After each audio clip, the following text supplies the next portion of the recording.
And also, I'm a country girl. Like, I'm from the sticks. Where I'm from, I live next door to a field. Smells of shit. Can I swear? Yeah. Smells of shit.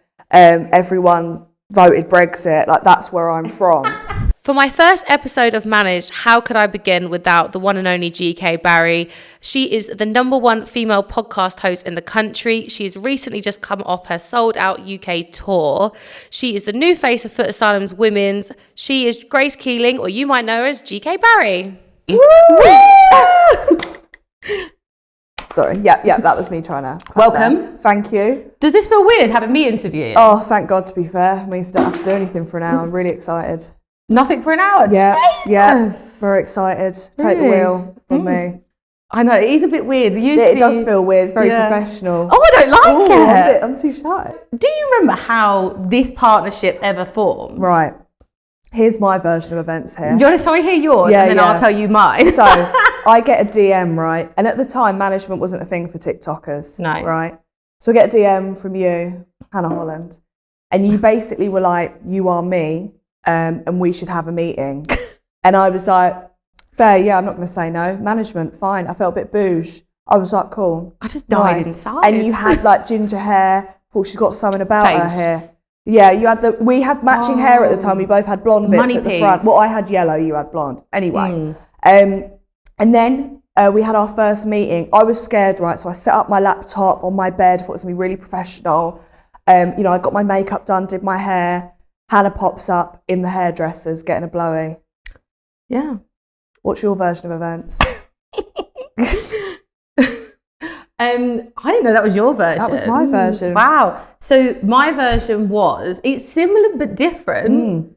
I do end up in the hairdressers for sure. Always. But my version was, my friend Neve at the time sent me your TikTok. I was lying in bed and I was just dying. Is this the breath stinks and so does your pussy? Yeah, you were like, oh, right the floor of you. Yeah. That was a bad impression. Yeah. But it's still my favourite video, and I think because it's how I found you. Yeah. And I was going through all of them, and at the time you were way more graphic. You did a live video of you waxing your vagina. Yeah. And you were like, and it was so funny. And I just remember just lying in bed cracking up, and I thought, oh my God, this girl could be like a comedian. And at the time, no one had signed TikTokers. No. And I was like, and I said it to the team, and everyone was like, but TikTokers don't make money. And obviously that is our job. And I was like, I don't know. I feel like she could do something, maybe in TV. And I just DM'd you. I don't remember sending that DM. I thought I said something really professional. It was professional, but you were like, you are really funny and we should get on a meeting. I remember thinking, if she doesn't want to sign with me, I'd really like to be your friend. Fair.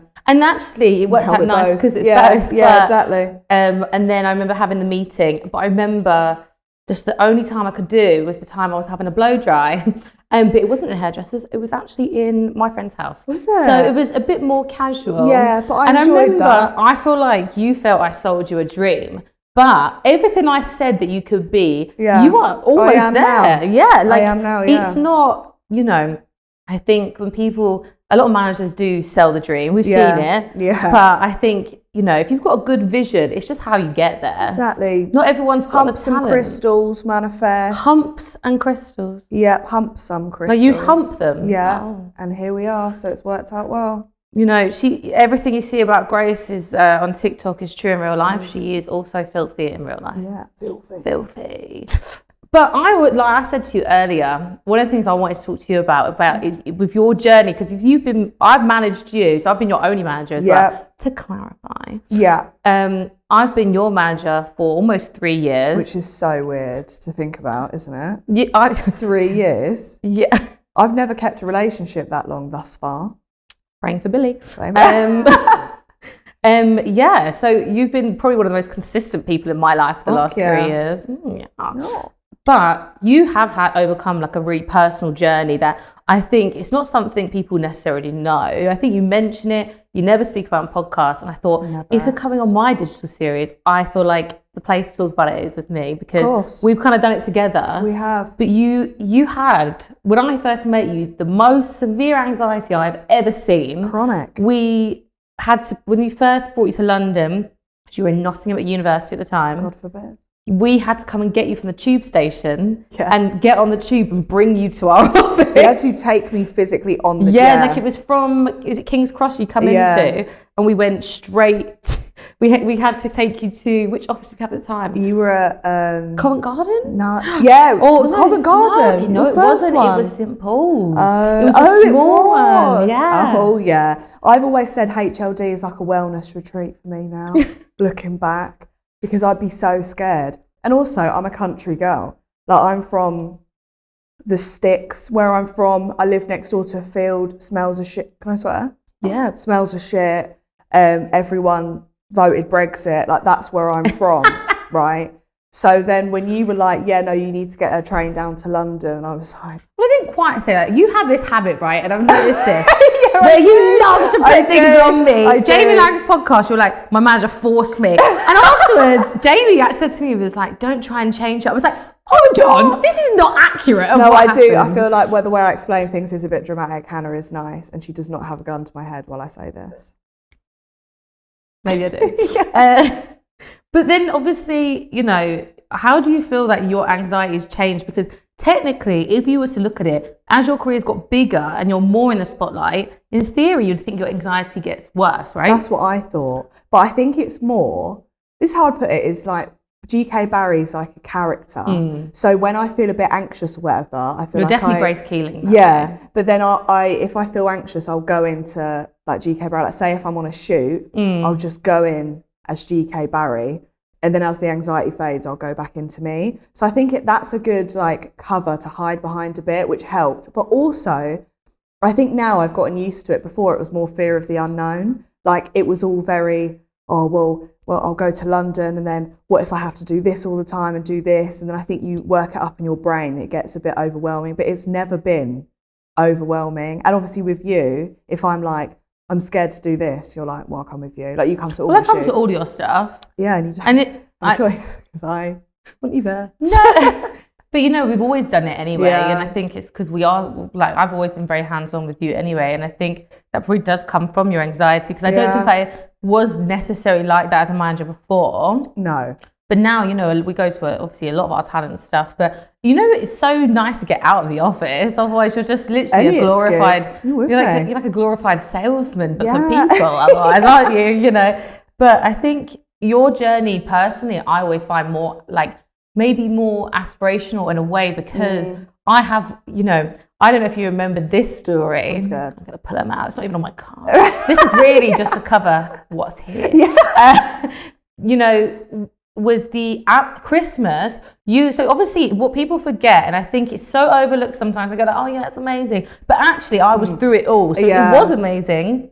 You finished your degree. You did your master's. So and in that end, you still had to do all your social work, doesn't sound right. But you know, your social media work, all of your like the appearances, all of your filming days.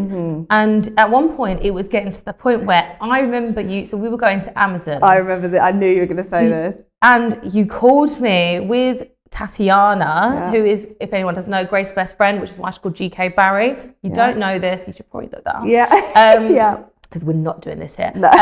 Not again. Not again.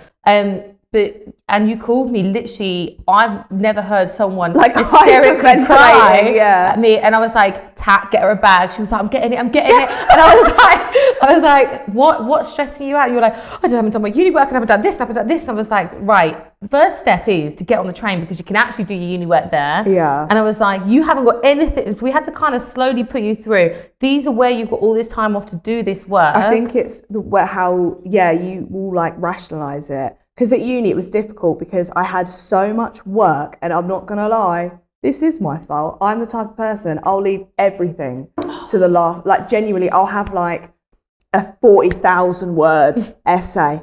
I'm doing that the night before. I'm not doing that in the 4 weeks that I've got to do it. And my ads. Your thing is you get yourself really stressed because you've got so much going on. So you avoid I put it off, instead of folling the schedule we put in place for you. Interesting fact, actually. Grace just dog-sitted for me, came home to an alcoholic had been in my house. 2 days, it's like 9 bottles of wine on the side, empty. I was quite impressed, actually. I can only agree. Thank you. I was like, wow. You're not ready to live on your own yet. But sorry, I sidetracked there. We're talking about Amazon. But we went through it, and then you eventually got on the train. You actually had a pretty historical night in the world of GK Barry. Met Ryland, so the Ryland chlamydia TikTok came to him. That I spoke about chlamydia online. Yeah, I was next to you. Panicked there. I actually sunk into my own self. I was and he went, nice, and just walked off, and I thought, but then realised that you've got a great following and messaged you. Yeah, and then never replied again. It's the circle of life that. When you were at university, how many hours a week do you think that you actually probably work? Because I'm thinking more of, so say if you were like a young university student now watching you, thinking, I could have it all. The dream is there. Right. I could do it all. Let me say this. Do you think, I honestly think you personally, and this is like the one compliment I'll ever give you, is you have an incredible work ethic. You work incredibly hard and you put every hour in. If I say you need to wake up at 4 a.m, you will wake up at 4 a.m. You will hate me, but you will do it. I will, yeah. But I think you have to be incredibly driven to do what you did. I think it's weird because people said I lived in a house of 6 in last year and they were like, how are you doing this? But it was something that was like, I remember not really, in my 3rd year of my undergrad, I didn't get the grade that I really wanted. It was still a good grade, but it wasn't what I wanted. It was a 2-1? What is it? It goes distinction, merit. I got a merit. Oh, you did do like 2-1, 2-2? No, that was in. Oh wait, no, you must have. Wait, what is it? Is it undergrad? You do so. You must. Oh no, you're right. You're right. Oh no, it's so first. Right, okay. You do first 2-1, 2-2, third. So I got a 2-1 because my dad always said if you get a third, there's no point going to uni. My dad got a third. Yeah. And as a teacher, so. Give him a pay rise though. You do a great job. I feel like. So I got a 2-1 at the time. I was on track for a distinction, but then I got 2. I remember just thinking, I'm getting paid for ads. Fuck it, I'm going to prioritise the ads, like whatever. And interesting enough, at the time, you were making peanuts. I was making piss all, which is at the shows I worked at Costa as well, because I was like, 100 quid, amazing. That was like for a month. I was like, I'm almost embarrassed that you just told people. No, the best one was you did a leggings ad. Oh. £9 leggings, but you sold them out in an hour, and that's when we realised you have a good audience. It was because as well they're meant to make your bum look big, right? And obviously I've got the flattest ass in the UK, so I was sat there like look how flat my ass is, but it's given a bit of peach. People ate that shit up, and so did the leggings. And it still looked flat. Still looked flat, but you know what? It was, it didn't. I don't remember it, honestly. It was so long. That was a good cop out. It was so long ago. Yeah. But actually, interestingly enough, your producer Rosie remembered that as your first ad when she came for her interview to be the producer for Saving Grace. She's like, I remember those leggings. I was like, ooh. And Elliot, who is the MD for the fellas, he told us, and I was like, no, I bloody forgot about that. Yeah, maybe we forgot about that. Yeah, blocked it out straight away. But no, I think it's really hard, kind of juggling the two. But I somehow managed to do it. If you were to do it again, would you have done it differently? No, do it the exact same. And the only thing I think that actually really helped me, because I don't think I'd have passed my masters actually if I wasn't living with people that were doing the same course. So obviously we've now got to this point. You started your podcast, Saving Grace. You must be literally over the moon, because I know how proud I am, and I think you'll remember it, because I think it's a video of me and Rosie in the background when you walked out on stage in Dublin, and we are crying our eyes out. And I was like, guys. Because I feel like I'm not going to say mother, because I feel like I'm not that old, but like a big sister, and I've been through every part of your journey, and it was just to hear everyone screaming, like so excited. It was emotional. Because as well, you've got to think, we only obviously when we're out on the street, people come up to me and say hello, but that's like a few people a day. Well, actually, I'm going to come back to that in a bit, because I want to talk about that change up. But in terms of your podcast, would you say that elevated you? That changed the game. Because I remember. Do you think you'd be here now, the same level, if you just stuck to TikTok? No, because, and I specifically remember Hannah saying to me, you start a podcast. And I said, Hannah, fuck off.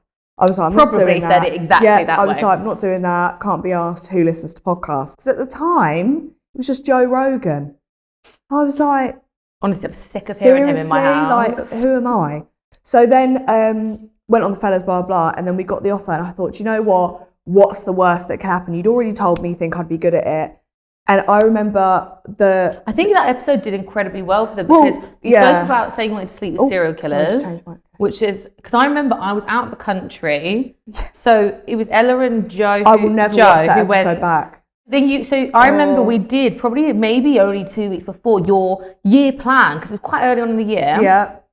And you said you wanted to go on the fellas, and it's part of your plan. At the time, no, I don't think any TikTokers had really done it, especially females. YouTubers, but not, And 2 weeks later or something like that, you got a DM from, is it Cal Freezy? Or it was either Cal or, no, it was Cal, Cal. Yeah. And then, you know, Ella and Joe went, and then, you know, they were telling them about the podcast side. You know, even we didn't know at the time because it was such a new sort of form to take place that you could make money from it. And I'm glad it happened when it did, because I was one of the first TikTokers. No, you were the first. I was the first TikToker to... In the UK, for sure. Yeah. I can't speak for anywhere else. It's probably done. But in the UK, I remember, and then when I did it, I remember I waking up the next day in my uni bed covered by mess.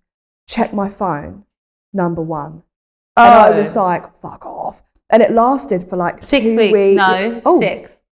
Listen, the one thing that I think you can even back, and anytime we're at a meeting, you'll go, let Hannah do it, because I know every fact there is. Stats, It's actually disgraces me. It's more facts about you than I about my own boyfriend. Grace people with my presence, I'm here for the backup, basically. But yeah, I was really glad. And then obviously everyone else started doing podcasts and stuff, but I'm really glad it was, because now, and I did a bit of a niche one, because I was like, I remember who would get views? Love Islanders. We had them on our team at the time, our management at the time. So it was easy to get them on, but I love knowing everyone's business. So having a podcast where I can find out people's business, I was like, this is... And listen, I love it when you find out people's business too. So do I. It's just, you know, sharing is caring. Sharing is caring. I think it's, you know, it's always interesting, especially because I guess I did those first meetings with... and I think people don't even realise this. It was with Cal Freezy. Yeah. You know, he does run that company. I think people think that maybe he's not, you know... like that person who's in all those meetings, so but he involved, is so involved, and he was one of the ones that came up with Saving Grace. Yeah, I was so nervous because I had no clue at the time, like, about YouTubers. I'm not a YouTube gal. Yeah. And everyone, my brothers were like, no. If you I was like, I'm really young. I was like, why have I said that? Rosie says this all the time. My producer, she goes, it depends on the crowd who I say what podcast I do, right? So she's like, if it's a girl or whatever, then I do the Saving Grace, they freak out. If it's a guy, she goes, oh, my boss is Cal Freezy, they freak out. It's like a weird in between. Well, at our summer party, you'd just done the Joe and George Baggs episode, and we had our HLD summer party. You came with them, and were incredibly drunk. Blackout drunk. Honestly, we turned up, I was like, wow, you can tell she doesn't care. Her makeup's everywhere. That you literally, I had an eyelash up here. Can we come toilet with me? You were like, nah, I'm all right. I was like, oh, good.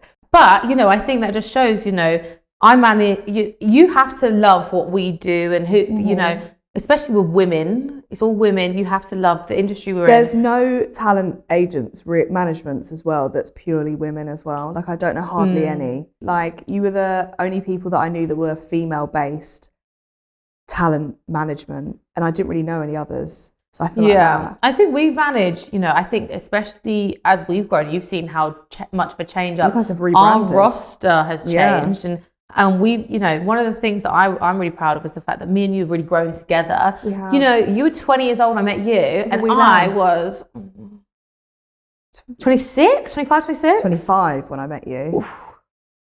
Times have changed. So dramatic, you know what I mean? But, you know, you've watched and kind of supported us through all of our development stages. Yeah. I've rebranded about 3 times. Yes, you have. And one of the key things I think that we're great at is very much, is females. Yeah. We want to support females, we want to bring them up, and it is very much digital based. And we do have some broadcast talent, you know, some that come off reality TV shows. Yeah. And I think we're really good at rebranding them. Like Sharon Gafka is a great example. Yeah. She is also another podcast host. And you have got a cup. Big up, Shazza. Girls know nothing. But I think that's, you know, I think you've been part of that journey too. I think I could just see as well, because I came in when it was still quite new, really. Oh my God, so new. So new, and I didn't really realise that, but I saw the vision, and I liked it. And it shows as well, because I've been poached. Do you know what I mean? Like, trying to be poached by other management. She's not been poached, but... What's the word? Every management who's ever come to you I haven't even given them the time of day. No, I've known about it. Yeah. Oh, straight away. I'm like, I'll send it into the chat. I'm like, look, who just tried to message me. Yeah, but the thing is, I think that it's always flattering because it means that we're doing something right as a team, and that's why people, want to manage you. But okay, well, this leads me on to this one. Oh no. Have you ever hated me for a job that you've done? Because I honestly know from the bottom of my heart that you do. I've never actually hated you for an ad. You've definitely got frustrated with me. Oh yeah, but same with everything though. But I think that's just like, but the good thing is because we're friends as well, like it's one of those things where I feel very openly that we can talk about it. Oh yeah. I think now as well, we're going through this transition where before, I think you would want to do a lot of it, and now we're so particular. Yeah. We've turned down that like thousands of pounds. But also as well, as well that I struggle to say no to things. I'm one of those people that I can't do confrontation. No, you hear the money and you get excited. This is it. I'll be like, yeah. And now me and Ella, so Ella, for anyone who doesn't know, is your assistant manager. She's our head of talent at HOD. Me and Ella had to have a meeting about it, and we were like, you gotta keep saying yes to everything. We were like, she's never going to say no. Yeah. So it's our job to actually filter it before. And usually the thing is I've always prided myself on, even if I don't think it's right, I'll say, they've offered this, but I don't know if this fits your brand. And now I've started saying no. But also, at the time, you were like, yeah, but whatever. Yeah. And I think it's as well, if you've never had that type of money, or like you don't come from money, you have to work your hard. Of course, if someone's like, you're getting there, I'd be like, that's like 12 shifts at Costa. Yeah, I'll do it. For a 30 so you know how much they earn for a full day thing. Do you know what I mean? Like, of course, you're going to say yes. And it's not all about the money. Like, obviously, if there's something, I'll never do vitamins. I'll never do a skinny tummy tea. If you put vitamins in the chat, I'm like, no. But you do actually take vitamins though, which is... I take multivitamins, but the thing is, I feel like you're a bit of a sellout when you're on there like, look at my gummies. Like, do you know what I mean? I hate shit like that. Just fucking go to Holland and Barrett and pick up a multivitamin pack. I do take you don't individual need to vitamins. Use code GRACE. I take like 12 a day. I think that's really... Yeah, to be fair, you're my target audience then if I do that. But most people... do know I can be sold anything. I'm a it's so drink, true, exactly. And that's why you're my manager. But I think, I can be sold a drink in my personal life, but with work, I think, because it's not for me, I'm very like, no, it's not going to happen. Yeah. And I think, even some of the things we've turned down recently, there's things that I thought, wow, I never thought she would turn that down, or and found my voice now. And also, I'm just too busy now. I can't busy, be arsed. stressful. I'm not coming home after a long day and being like, hi guys, welcome to, do you know what I mean? I'm not doing it. What is the one rule I've always taught you? Never talk about money. And I think it served you so well. And I was talking to someone about this yesterday. Me and Grace were on a shoot, and it was one of the brands, and we were talking about something where you were in a scenario where everyone was discussing their fees and you refused to say. And I think people automatically assume you're either making less or making more. Yeah. And people should be paid equally. But I think at the same time, you're paid for, the audience you can bring in, your insights, your experience. Everything in between, that's really important. And one thing as well that I've learned now in this industry, when I go to, I don't go to events anymore, but when I would go to events, people would be like, oh, I'm getting paid this. How much are you getting paid? I guarantee you they're not getting paid that. And I know this now. They will always, like, if someone's telling you how much they're getting paid, you didn't ask, they're not getting paid it. Because they want to see if you're getting what you're getting paid, and they'll go high. So you'll be like, oh, what? I'm only getting paid. But you got stung with that at the beginning. But I think that kind of leads me on to, something that me and you have spoken about before, and it's definitely something I've felt as I grew in the industry and got better at my job, and as my company has grown, and definitely as your name became more relevant, is how people now treat you compared to how they did, or how some people who didn't like you before maybe do now. How do you deal with that, and how do you feel about it? Because I know that it is it's a tough pill to swallow, especially when automatically maybe you're not the first person they invite out anymore, or that it's there's two sides to it, right? So there's one side where now people that were like, I did not get on with at school hated at school, we did not get on, whatever, they'll have messaged me being like, you're doing it, or they'll comment on my videos that, yeah, I went to school with her, but then I'm like, but at the time when we were at school, you would not seem dead admitting to be associated with me. But, you know, so there's one half where people are now like, yeah, and when I first started my podcast, people wouldn't want to come on, they wouldn't even open my message, and now they're asking to come on, and I'm thinking, why should I give you the time of day when you openly ignored me? But then there's the other side where people get a bit bitter now, like you can be friends with, because I've been friends with everyone from TikTok, not everyone from TikTok, but like a lot of people from TikTok, and we all grew up at the, like, leveled up at the same time. And people, so you mean like grew up in your careers? Yeah, sorry, like followers wise, we all like rose at the same time, and I think people can be so bitter now about it. But like, I don't know, it's a weird thing, but I don't know how to explain it. Do you know what I mean? My side from the other side of like more of a business side, because obviously I'm not like in the public eye, I'm not famous in the same way. But a lot of my friends stopped inviting me out. They stopped talking to me. Yeah. You know, I felt an absolute sort of anger towards me when I did. It'd be like, oh, you know, work's just too important, or, you know, you just think this, and or, oh, I'm not famous, so you don't want to hang out with me. Right. And it was, you know, I almost felt like I was being punished for working so hard. And it's almost very upsetting when you know the hours you put in, the sacrifices, the tears, the tantrums. It's not like a normal job that people can, like, you know, if you're it's definitely not a normal job. You're working, people are like, okay, she's it's kind of like a job that people don't see the behind the scenes, so they just think maybe you're being a bit long. Like they think, oh, well, is she that busy? Like, she's going out for dinner, where the dinner's a meeting. Yeah, and you're never going to put on your story what that dinner's having for. a meeting with ITV, obviously you wouldn't, do you know what I mean? Yeah, or, you know, even like having, when, you know, I've had this with my friends or even my boyfriend, it'd be like, well, you're only going for dinner with Grace. I'm like, but you might think like we're having fun. It looks like we're having fun, but we are, but we're also speaking strategy. We're speaking about what the next 5 years we're planning and how we're going to get there. And, you know, we can have a million conversations, but every time we hit that step closer, we have to almost do the whole conversation again, because it pivots. Balance, I think. Like, I've had to, there's no the other day though, it made me die. My friend's hat was like, I really want to see you, I haven't seen you in ages. And I had to book Tat in to my the diary. Yeah, I saw that. I was out, I'm free 13th of April for about 4 hours. You in? And I was You're actually not free the 13th of April, and I know that off by heart, by the way. But Tat will speak then. After this, I thought I was. 13th of April, you're filming all day. What about the 14th? 14th, you're fine. See you on the 14th, Tat. Do you know what I mean? Like, I'm having to book people in, but I think it's always, how did you book someone in when you're fully booked that day? Honestly, I don't. Again, it's me, but I think it's more like you have to make time. Like, our New Year's resolution was to make more time for our friends and family, because it's always money based and like work based and whatever. And because listen, you don't know when you're going to dry up. Okay. Do you feel like you're a businesswoman yet? Do you know what?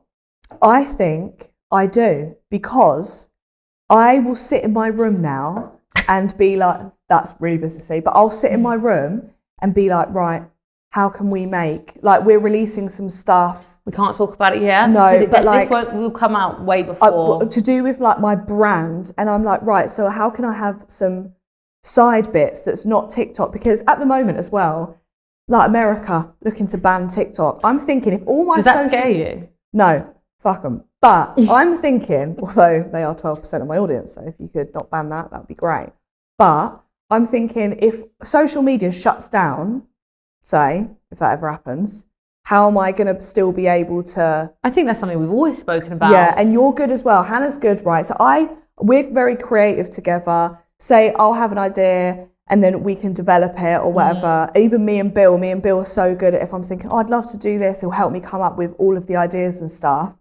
Well, we look at you, we do your management chats, we pie chart you, don't we? Exactly, yeah. So just to explain how we do it is we will put in a pie chart exactly every sort of avenue you're going down, and whether that's income based or not. So say PR, TikTok, podcast, merch, tour, and then you've made your own IP, intellectual property, You know, we are coming out with your own YouTube show that's coming out. We can say that now. I have to sign the contract. Woo! But, you know, and then going down the TV route, there is, you know, that's kind of how we do it. I think you should always have fingers in pies. But the good thing is, I'm not very like illiterate. Where if I'm sat in a meeting, I don't think people take me seriously. Whereas you are so good when we're in meetings, you sell me so well, you do all my stats off by heart. Like that's a businessy part that I don't have that you have, which is why I think we work well together. Which is why you're my manager. Yeah, actually. I don't think you could do this job and not feel. Yeah. You know, if anyone wants to ask me, I kind of know everything. I think like 89%. No, you're like 92% women. Mm-hmm. You know, you've got 3.1 million followers and growing. You know, we've finally got your blue ticks and everything. Jesus. Lord save our Thank PR. You Thank you, Lois. Yeah. You know, but it has been like it's been a big growth, and it's actually really it's not well, it is a bit emotional because we are very good friends. Yeah. And I think people always like, oh, you can't be friends with your client. I'm like, but you know, I'm 28 years old, and my job is very stressful. The people I manage, I have to be friends with. I can't do that fake stuff, and it's not me. And you hear horror stories as well about people going to managements and they screw them over and whatever. And I just know, like, whatever you come to me with, I know you have my best interests at heart. Oh, yes, so it's not like... Oh, yeah, also, because you're like you almost look at someone like your child because you're a reflection of me. Exactly. And the better part of it is you're getting a cut. There has been a couple of ads. Well, I do, yeah. I'm a charity. But there's been a couple of times we've done ads and I won't lie, I've gone, oh, God, why has that gone like why have we done that? And it's like only later on, and we've been on this learning journey. But one of the things that I want to mention is I have been there whilst I watched you fall in love. And we never thought this would happen. When I met Billy, though, you can even admit, Billy's like, first of all, the complete opposite of what I do. He's nice. He has a job. He drives. He has a job as if that's what. He earns good money. And he's actually like... He's very nice. And I know, and this is... just to put it out there, this is how hates everyone. So... I don't hate everyone. Yeah, sorry, if you work with me, I do like you. In my personal life, I have a very small circle and I keep it that way. As you should. But I do actually have a group chat with your boyfriend and Ella. Means a lot. And Billy does tell us stuff. And Billy's like my compadre. Although you did tell me the other day, we could cut this if you want. So scared. That he didn't like me when he first met, because I was eyeing him up. I was like, do you know what it is? I'll say this now, I'm looking at you, viewers. When you first meet Hannah, everyone says this. Hannah, to meet for the first time, is the most intimidating person. It wasn't for me, but for a lot of people, you're very intimidating because you're so forward. You're so I'm just forward to the point. Exactly, but people aren't. We're in Britain, right? We're not used to that. We're used to small talk. You're not. You don't do small talk. Well, I try, but it doesn't come across genuine. It does. No, you're just pulling that out your ass. So you're so intimidating to me. And I think when it was with Bill, you were very cautious because I hadn't had a boyfriend since I was on the management. No, never. And you were very caught about what their intentions were. I didn't ask him his intentions. I wasn't like a weed dad, but I just wanted to know about him. And I think he just took it the wrong way. I could tell he was so like, because I'm also friends with your mum. Yeah, but I'm someone that they could be like, yeah, could you jump off the Eiffel Tower with no safety harness? And I'd be like, yeah, okay, that's fine. That's a lie. No problem. That's absolutely right. I'm scared of heights, but you know what? I think about it. But with I've been in situations of Hannah, I'm too scared to say no. And she'll be like, Grace is not doing that. Why would you think Grace would do that? Is that in her contract? I don't think it is. Should we read over the contract now? I do say it quite differently. Nope, she says it just as stern. I swear to God. Stern, but different wording. You're stern, yeah. But different wording. So that's why you're because I know people just won't fuck with me if you're there. And I love that. Because I'm a pushover. Yeah, I'm not. Yeah. But sometimes I get nervous. I was very nervous to do this.